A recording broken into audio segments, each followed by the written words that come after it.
Rick Joyner is a fundamentalist Christian TV host, and Right Wing Watch caught him making some curious comments about radical Islam. What is happening with radical Islam rising in the earth is judgment from God against perversion and abortion.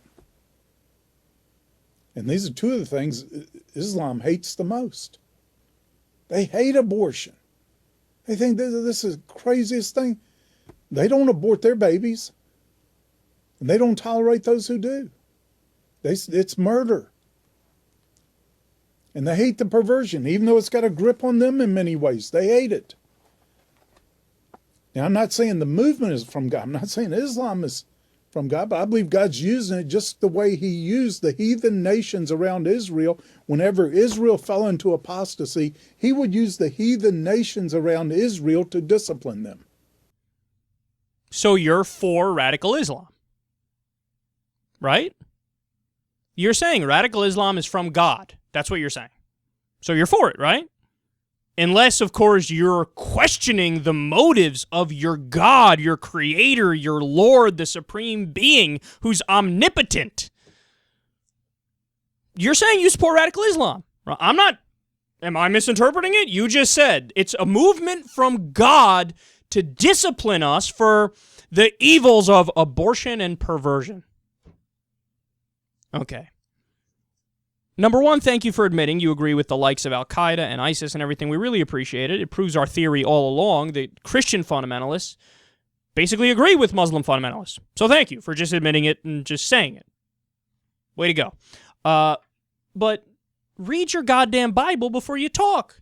This guy's got Brian Fisher syndrome. Brian Fisher, we just did the story where he's like, God's clear. I'm for the death penalty. Right. It's not like there's a commandment or anything that says, thou shalt not kill.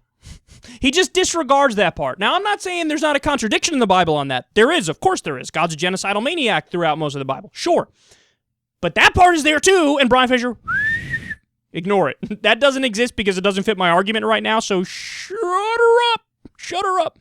But this guy on the issue of abortion, oh, God is punishing us for abortion. Really? Have you read the Bible on abortion? We've covered it before on this show. There's a part in the Bible where God goes through Samaria and rips the fetuses out of the stomach of the women. That's God performing abortions. Samaria, current-day Palestine. Read it. It's in the Bible. God rips out the children from the fetuses from the stomachs of the pregnant women. There's also a part in the Bible where God says if your wife cheats on you, make her drink bitter water, which is poison water. And if she miscarries, then that means that the fetus was that of the person she cheated with, and it's good that she miscarried, a.k.a. had an abortion. But if she drinks the water and everything's good and the baby's born eventually, then okay, it's your baby, don't worry, it's all good. So in other words, if your wife cheats on you, give her an abortion. That's in the Bible. So this guy, God hates abortion, which is why he supports it in the Bible. What? What? You didn't even read the Bible, yet you're a fundamentalist. How pathetic are you? You're basing your life on a book that you didn't even fucking read with any degree of seriousness. And then also, radical Islam is God's judgment for perversion. What does that even mean? Perversion? Internet porn? Dirty movies? Dirty magazines? People having casual sex? Having sex when they're not married? Is that what you mean? Is that perversion? God, these guys are anti-human nature and anti-fun. And this is why their solutions to STDs, the STD rates, high STD rates, and unwanted pregnancies and stuff like that, their solution is abstinence. Tell them not to fuck. That's it. They'll listen. And no condoms, no pill, no health clinics, no Planned Parenthood, no education, none of that. Just don't fuck. We believe in you. Don't have sex because it's not like teenagers or 20-year-olds get horny. You got God helping you.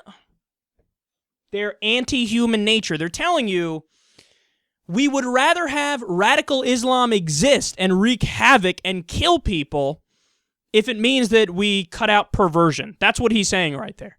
Get rid of net porn. If ISIS succeeds in getting rid of all net porn, Rick Joyner's all for it. Why? Because, again, I come back to my original point. Christian fundamentalists and Muslim fundamentalists, they really agree on many, many things.